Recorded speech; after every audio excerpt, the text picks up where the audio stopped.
How we doing? It's Louis from Life Unlimited Performance again. Back again to talk about the four bodies of being. So today I'm going to speak about the emotional body.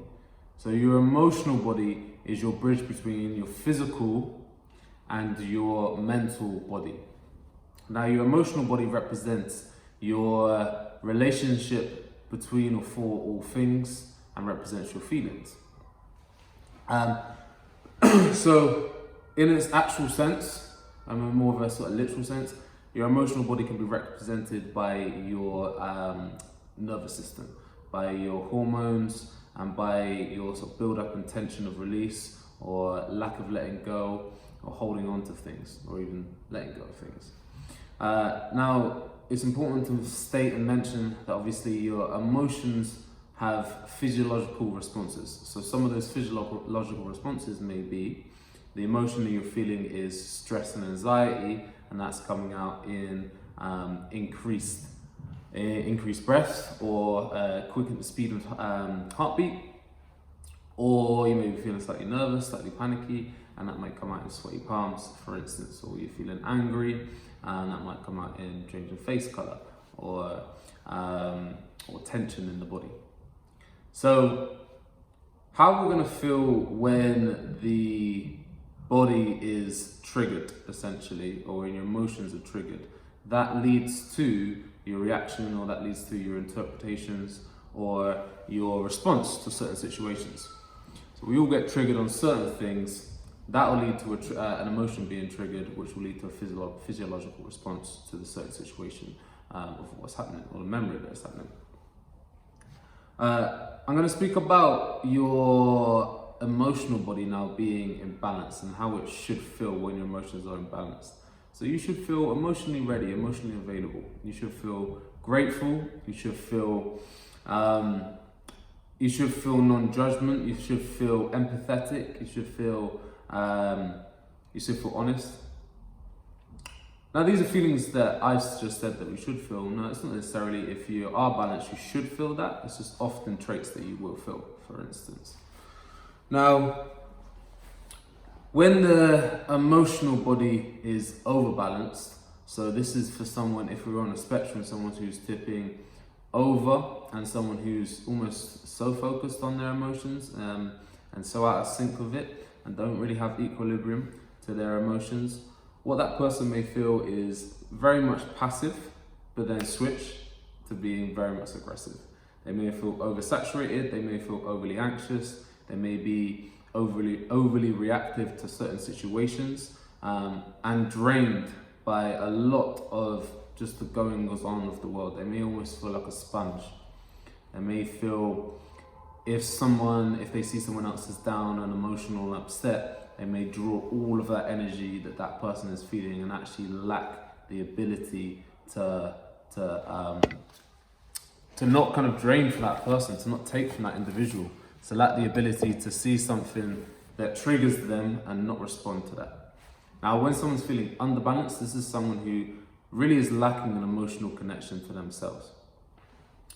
What that person will often feel is a lack of emotional intelligence. So they're lacking the ability to process how they think or how they feel, about a certain situation, about somebody. They're lacking the ability to actually articulate how they're feeling. Now, they may also have a poor ability to read people, especially when it comes to somebody's emotions. And that was mainly because of the fact that they lack the ability to read themselves emotionally, if that makes sense. They'll be quick to respond or quick to close down to certain situations. So if someone is emotionally triggered, who's under emotional, what they will often do will do one of the 3 Fs. So they're either going to freeze, they're either going to flight, so take off, or they're going to fight.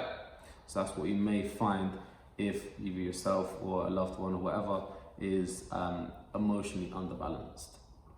Now, this may manifest physically for people if you're emotionally underbalanced.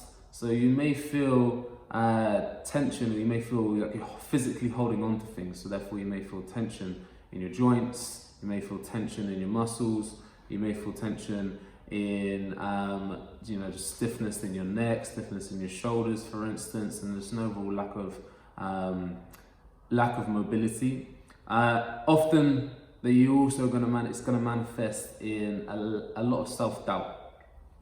It's going to manifest in a negative paradigm. I'm going to speak about paradigms in another video, and kind of going to go into that in another video, but we'll be stuck in a negative paradigm. Essentially, your memories all have an attached emotions, so the more traumatic the memory, the more negative the emotion. So often when people are stuck in a negative cycle, being underbalanced emotionally, what they find is a traumatic memory that is triggered by them by just thinking about it, or it's been brought up, or something's reminded of it.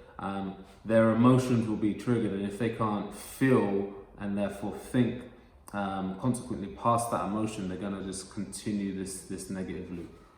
Now, how to bring balance to your life emotionally? First of all, in its most simplest form, it's anything that is going to release emotions, okay? So what that may do, or what that may be for a lot of people, that may be connecting back to nature, going out on nature walks. For me personally, that's something that's worked really well. Meditation is another huge thing. Journaling, having a verbal outlet. So that verbal outlet may be just simply speaking to someone, speaking to a therapist, or speaking to a friend about your emotions, someone that can be emotionally readily there and available for you, so you can verbally process these emotions.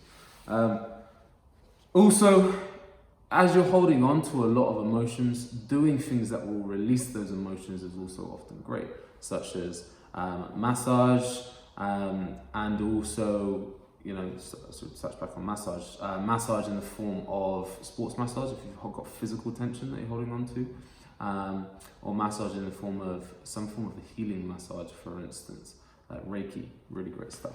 Or like we said, going into physical release again, touching into yoga, or touching into Pilates, or just looking at some form of deep tissue release, because often the body physically will hold on to those things.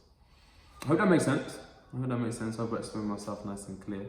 And just wait until the next one, guys. We're gonna speak more about, like we said, paradigms. We're gonna speak more about the other bodies and stuff like that, so we can really help you grow and develop into what you want to become.